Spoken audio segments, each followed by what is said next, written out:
자, 하나님 말씀 에스겔 17장 22절부터 24절을 봉독해 주시기 바랍니다. 주 여호와께서 이같이 말씀하시되 내가 백항목 꼭대기에서 높은 가지를 꺾어다가 심으리라. 내가 그 높은 세 가지 끝에서 연한 가지를 꺾어 놓고 우뚝 솟은 산이 심되고 이스라엘 높은 산에 심으리니 그 가지가 무성하고 열매를 맺어서 아름다운 백항목이 될 것이요 각종 새가 그 아래에 깃들이며 그 가지 그늘에 살리라. 들의 모든 나무가 나 여호와는 높은 나무를 맞추고 낮은 나무를 높이며 푸른 나무를 말리고 마른 나무를 무성하게 하는 줄 알리라. 나 여호와는 말하고 이루니라. 아멘. 아멘. 자, 오늘은 하나님의 백향목입니다. 하나님의 백향목. 예수님이 부활하신 후에 엠마오로 가는 두 제자에게 나타나셨습니다. 그리고 하나님 말씀해 주셨습니다. 누가복음 24장 27절을 읽어주시기 바랍니다.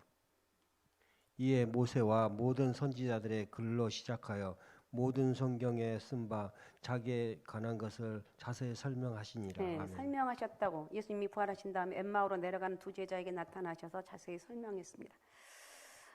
모세와 선지자의 글에는 메시아의 예언이 많다는 말인데 우리가 읽은 본문도 언뜻 읽어서는 무슨 말인지 잘 모르지만 선지서에 나타난 많은 메시아 예언 가운데 하나다. 하나님은 예수겔에게 상징적인 언어로 증거하라고 했는데, 자, 17장 2절을 한번 읽어주시기 바랍니다. 2절, 17장 2절. 인자야 너는 이스라엘 족속에게 수수께끼와 비유를 말하라. 예, 너는 이스라엘 족속의 수수께끼와 비유를 말하라고 했습니다. 이렇게 하나님이 예수겔에게 수수께끼와 비유로 이스라엘 족속에게 말하라고 말하고 있습니다. 왜 하나님은 직설적인 언어로 말하지 않고 수수께끼와 비유로 말씀하라고 하십니까? 우리가 직설적으로 하면 되는데 도대체 이해할 수 없는 말로 수수께끼와 같은 그런 비유로 말씀하신다는 거예요. 그것은 순교할 자에게, 잘 들으십시오. 순교할 자에게는 숨기시고 깨닫게 해야 될 자에게 드러내기 위해서다. 이렇게 생각하면 됩니다. 마태복음 13장 10절 11절을 읽어주십시오. 제자들이 예수께 나와 이르되 어찌하여 그들에게 비유로 말씀하나이까? 대답하여 이르시되 천국의 비밀을 아는 것이 너희에게는 허락되었으나 그들에게는 아니 되었나니. 아멘. 네, 비유로 말하면 모르는 사람은 들어도 모릅니다. 그런데 아는 사람은 정확히 알아듣는다는 거예요. 군대 가면 암호를 사용하죠. 그 이유는 아는 사람끼리 통하기 위해서입니다. 비유나 수수께끼는 통하는 사람끼리는 통하고 통하지 않는 사람에게는 통하지 않는다는 것을 말하고 있습니다. 에스겔 17장의 수수께끼는 어려운 듯이 보이지만 하나님께서 마음이 급하셨는지 해설까지 모두 해주셔요. 근데 이거 우리가 알 수가 없잖아요. 그러니까 말씀을 들으면서 조금 이렇게 이해를 했으면 좋겠습니다. 그래서 그 의미를 분명하게 알 수 있는, 오늘 설교를 들으면서 짧은 시간이지만 하나님의 뜻을 분별할 수 있는 영적인 은혜가 있으시기 바랍니다. 에스겔 17장의 수수께끼를 알기 위해서는 역사적인 사건을 기억해야 되는데 좀 복잡하지만 바벨론 왕인 느부갓네살은 유다를 3차에 걸쳐서 침공을 합니다. 여호야김 왕일 때 BC 605년에 1차 침공을 하고 이때 다니엘과 젊은 사람들을 포로로 끌려갑니다. 그런데 여호야김은 폐위되지 않았습니다. 여호야김은 바벨론 왕의 속국 노릇을 해야 되는데 배반을 합니다. BC 598년에는 느부갓네살 왕이 2차로 침공을 합니다. 2차 침공 때는 여호야긴 왕을 잡아갔고 그리고 1만 명 이상 유다의 높은 지에 있는 사람들 모두 포로로 잡아갔어요. 이것도 다 성경이 기록한 말씀이죠. 유다에는 1000민만 나와요. 1000민만. 이때 에스겔도 포로가 되었는데 지금 에스겔 선지자는 어디서 예언을 하고 어디서 하고 있다고요? 바벨론에서 포로 가운데서 예언하고 있다는 거예요. 그래서 바벨론의 포로가 되어서 5년 진 BC 593년에 예언을 시작했고 22년 동안 예언 사역을 했습니다. 그런데 바벨론 왕 느부갓네살 왕은 여호야긴을 바벨론으로 잡아가고 여호야긴의 숙부인 시드기야를 왕으로 세웠습니다. 좀 복잡한데 그냥 듣고 흘리시면 돼요. 이 시드기야는 바벨론의 속국이 되어 조공을 잘 들이면 살 수 있을 것인데 바벨론에 방역을 합니다. 왜냐하면 애굽이 있었기 때문에. 애굽과 동맹을 맺고 애굽의 도움을 청해서 바벨론으로부터 해방되려고 하다가 느부갓네살 왕이 언약을 배반한 시드기야를 BC 587년에 3차 침공해서 완전히 멸망하고 시드기야 왕은 아들이 죽는 것을 봅니다. 그리고 두 눈이 뽑힙니다. 두 눈 뽑힌 채로 끌려가다가 죽고 말아서 참 비참한 사건이죠. 에스겔 17장에는 2차, 3차 침공 때의 사건들이 수수께끼로 하나님 말씀하신 거예요. 이 일이 이루어진다는 것인데 하나님 수수께끼로 말씀하셨어요. 두 독수리와 포도나무와 백향목의 비유입니다. 자, 3절 4절을 읽어주시기 바랍니다. 3절 4절. 여호와께서 이같이 말씀하시되 이르되 색깔이 화려하고 날개가 크고 깃이 길고 털이 숱한 큰 독수리가 레바논에 이르러 백항목 높은 가지를 꺾되 아멘. 4절. 그 연한 가지 끝을 꺾어 가지고 장사하는 땅에 이르러 상인의 성읍에 두고 아멘. 아멘. 큰 독수리는 바벨론 왕 느부갓네살을 의미합니다. 느부갓네살이 레바논의 백향목 높은 가지를 취하였습니다. 레바논의 백향목은 성전을 지은 나무입니다. 그리고 유다의 왕궁을 지은 나무이죠. 이것은 유다의 왕가를 뜻하는데 유다의 왕가는 어디를 통해서 이루어졌습니까? 다윗 왕가의 가문을 통해서 유다의 왕가는 계속 이루어졌고, 그래서 마태복음 1장에 바로 계속해서 다윗에 대해서 이렇게 그러니까 끝에 보면 예수 그리스도의 탄생의 다윗의 왕가를 통해서 이루어지는 것을 볼 수가 있습니다. 4절에 연한 가지는 BC 598년에 포로로 끌려간 여호야긴 왕을 말하는데 백항목의 연한 가지를 꺾어 장사하는 땅에 이르러 상고의 성읍에 두었다는 말은 여호야긴을 포로로 잡아서 바벨론에 끌고 갔다는 것인데 또 즉 이것은 바벨론 왕 느부갓네살이 다윗의 가문 중에서 여호야긴을 포로로 잡아 바벨론으로 끌려갔다는 것입니다. 이것이 자 에스겔 13장 3절에서 4절을 한번 읽어주시기 자 17장 5절 6절을 읽어주십시오. 또 그 땅에 종자를 꺾어 옥토에 심되 수양보들 가지처럼 큰 물가에 심더니 그것이 자라며 퍼져서 높지 아니한 포도나무 곧 굵은 가지와 가는 가지가 난 포도나무가 되어 그 가지는 독수리를 향하였고 그 뿌리는 독수리 아래에 있더라. 아멘. 네, 아멘. 느부갓네살 왕이 여호야긴을 포로로 잡아가면서 유다 땅에 시드기야를 왕으로 세웠습니다. 포도나무는 시드기야를 말하는데 시드기야는 바벨론 밑에 있어 속국 노릇을 해야 합니다. 하나님이 형벌로 정하신 것인데 8절을 읽어주십시오. 그 포도나무를 큰 물가 옥토에 심은 것은 가지를 내고 열매를 맺어서 아름다운 포도나무를 이루게 하려 하였습니다. 네, 그리고 그 포도나무는 열매를 맺어서 바벨론에 조공을 드려야 한다는 것인데 자 여기에 7절 한번 또 읽어주십시오. 7절. 또 날개가 크고 털이 많은 큰 독수리 하나가 있는데 그 포도나무가 그 독수리에게 물을 받으려고 그 심어진 두둑에서 그를 향하고 뿌리가 뻗고 가지에 퍼졌도다. 아멘. 아멘. 7절의 독수리는 애국을 말하는데 시드기야 왕이 느부갓네살 왕에게 조공을 드려야 되는데 하여튼 듣다 보니까 이것이 뭔 말인가 그냥 들어요. 그래도 조공을 받지 않는데 배반을 해서 애굽에 도움을 청합니다. 시드기야 왕이 배반하자 느부갓네살 왕이 화가 났습니다. 자 9절을 읽어주십시오. 9절. 너는 이르기를 주 여호와의 말씀에 그 나무가 능히 번성하겠느냐? 그 독수리가 어찌 그 뿌리를 빼고 열매를 따며 그 나무가 시들게 아니하였겠으며 그 연한 잎사귀가 마르게 하지 아니하겠느냐? 많은 백성이나 강한 팔이 아니어도 그 뿌리를 뽑으리라. 아멘. 네, 언약을 배반한 시드기야를 포로로 끌고 가서 두 눈을 뽑고 죽이겠다는 이야기인데 자 10절도 읽어주십시오. 10절.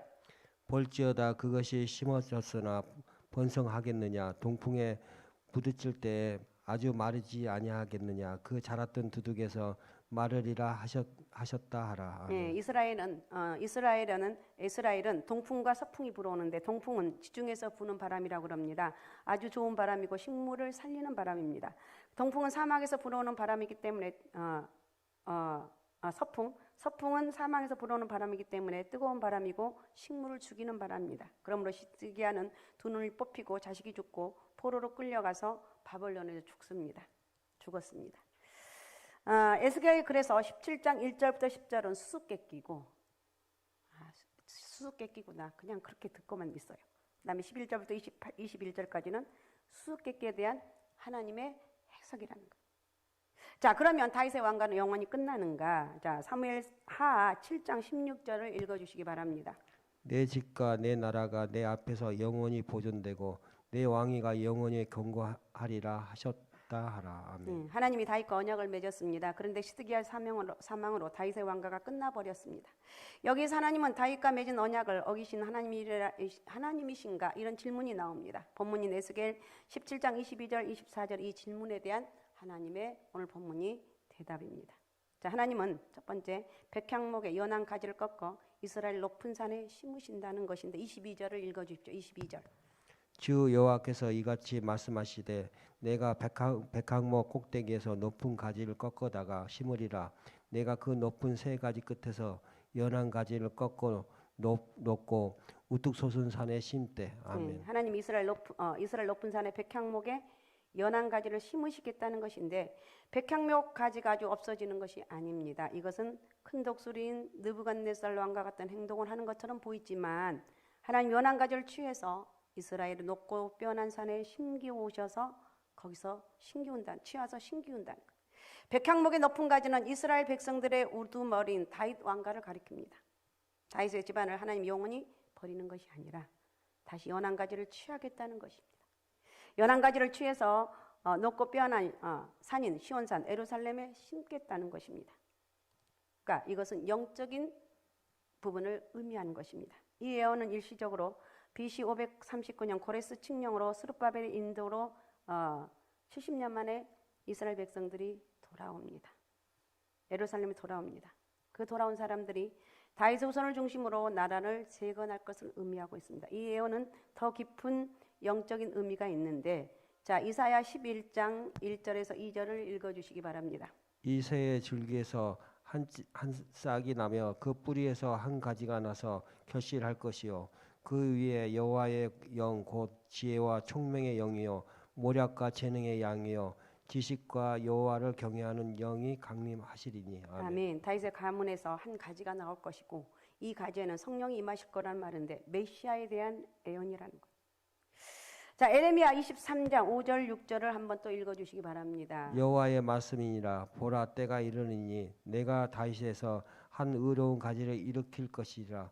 그가 왕이 되어 지혜롭게 다스리며 세상에서 정의와 공의에 행할 것이며 그의 날에 유다는 구원을 받겠고 이스라엘은 평안을 살 것이며 그의 이름은 여호와 우리 의뢰의 공의의 일컬음을 받으리라. 아멘. 네, 메시아를 가리켜 다윗의 집안에서 나온 의로운 가지라고 말하고 있습니다. 에스겔 선지자 예언도 같은데 레바논 백향목 가지로서 연한 가지를 심으시겠다는 것은 예루살렘에서 십자가를 지실 메시아에 대한 예언입니다. 그러니까 예수 믿는 집안은 결코 망할 일이 아니라는 거예요. 절대 망할 것 같아도 망하지 않는다는 거예요. 메시아는 이새의 줄기에서 나온 한 가지고 다윗의 집안에서 나온 의로운 가지고 백향목 꼭대기에 취한 연한 가지입니다. 예수님은 연한 가지고 그래서 22절에 하나님 메시아를 예루살렘에 심으시겠다는 예언인데 세상의 눈으로 보면 예수님은 한 연한 가지에 불과합니다. 예수님 말구에서 태어났고 그리고 예수님 목수의 아들로 자랐고 학벌도 있는 것이 아니고 이력서에 쓸 것이 한 가지도 없는 정말 연한 가지에 불과하다는 것. 하나님 이 연한 가지를 통해서 세상에 많은 사람을 구원하시겠다는 것이 뜻입니다. 있을 수 없는 일이라는 것. 이 가지로 말미암아 구원이 오게 된 것입니다. 인간은 선을 쌓아서 천국 갈 수가 없습니다. 애굽의 포로가 된 이스라엘 백성이 자신의 힘으로 애굽에서 나왔다는 말은 없습니다. 바벨론의 포로가 된 유다 백성이 스스로 해방되었다는 기록도 없습니다. 여호와께로 말미암았다. 여러분, 왜 우리가 예배드리고 왜 우리가 새벽제단 쌓고 왜 기도해야 되는가? 모든 것이 하나님의 은혜예요. 저는 많은 목사님들, 훌륭한 목사님들, 유명한 목사님들을 제 나름대로 이렇게 쭉 봅니다. 그분들이 정말 하늘끝 찌릅 같은 설교도 하고 기적을 행하는데 어느 순간에 없어진 분들이 많아요. 한동안 저는 그게 고민이었어. 왜 그럴까? 왜 그럴까? 근데 제가 요즘 이렇게 느낀 게 그분들은 뒤에서 누군가 기도해 주는 사람이 없구나. 제가 오늘 낮에도 예배 때 설교했지만 정말 이렇게 제가 교회 나가서 깜짝 놀란 것은 엄마들이 그렇게 새벽 기도를 많이 한다는 거예요. 우리 아들을 위해서, 우리 딸을 위해서, 우리 남편을 위해서. 그런 걸 다 잊어먹었어요. 최원석 권사님이 토요일날 한 번은 꼭 새벽 기도 나와. 근데 나머지는 절대 안 나와.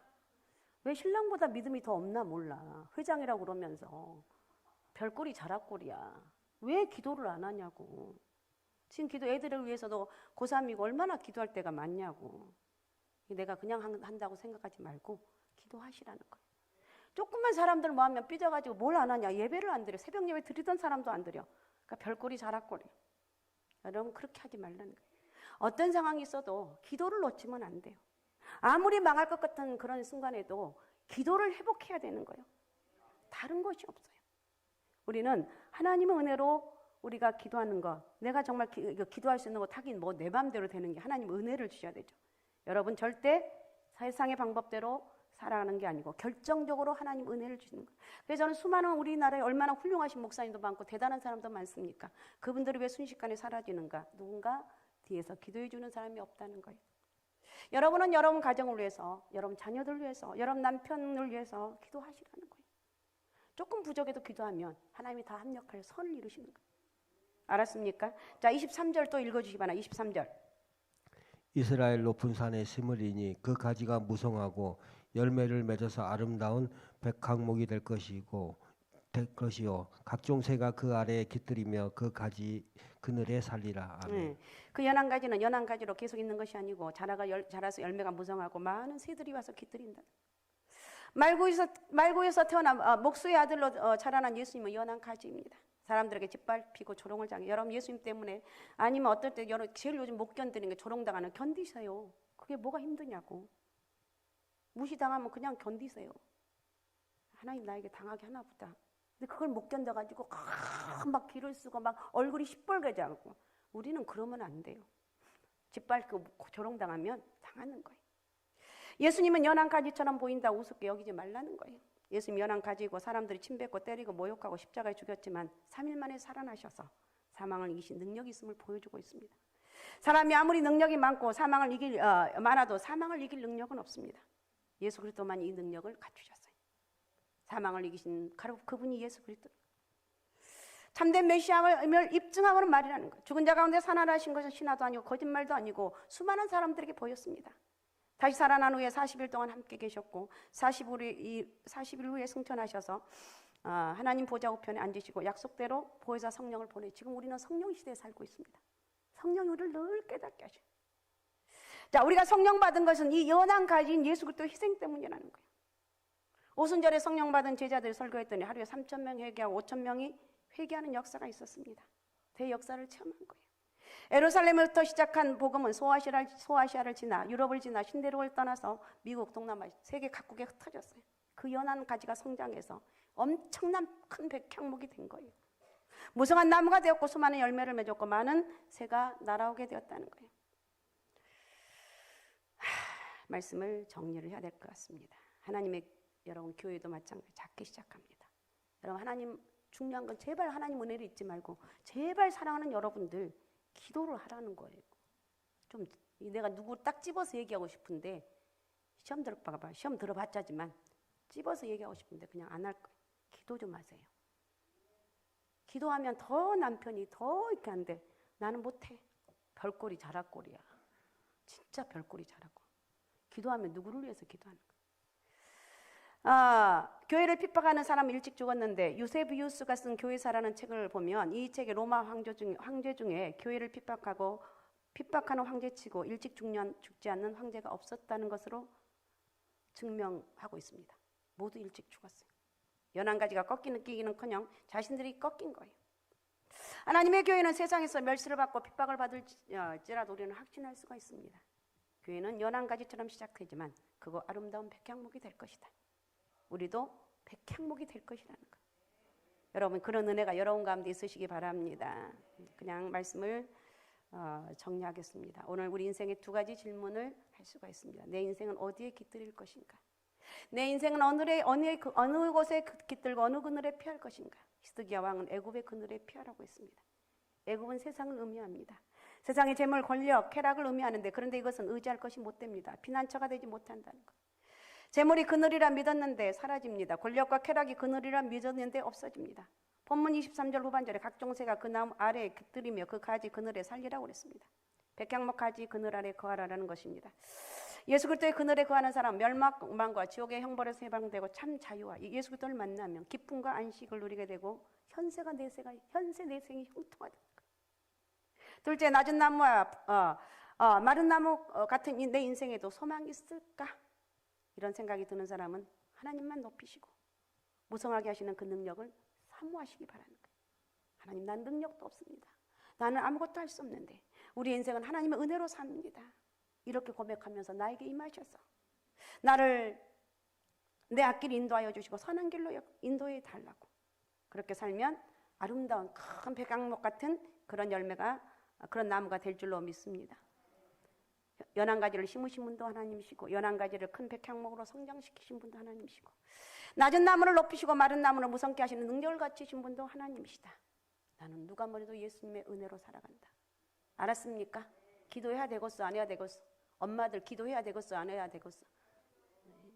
해야지. 자녀들이 이렇게 힘든 가운데인데 뭘로 여러분이 돈으로 천만의 말씀이요. 어떤 능력? 여러분이 어떤 능력이 있습니까? 주님 나는 능력도 아무것도 없습니다.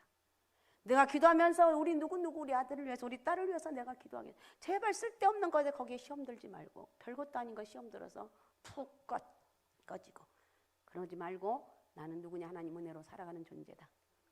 알았사옵나이까? 그런 은혜로 살아가시기 바랍니다. 오늘 말씀 생각하면서 우리 같이 한번 기도했으면 좋겠습니다. 오늘도 주여 성령이 오늘 또 나를 깨닫게 하시고 하나님의 백향목 같은 하나님의 사람 그 백향목은 예수 그리스도 안에 거하기 원합니다. 믿음으로 살아가게 도와주옵소서. 성령의 이끄심 가운데 살아가게 도와주옵소서. 자, 우리 주여 세 번 부르고 우리 같이 통성으로 같이 기도하겠습니다. 주여 주여 주여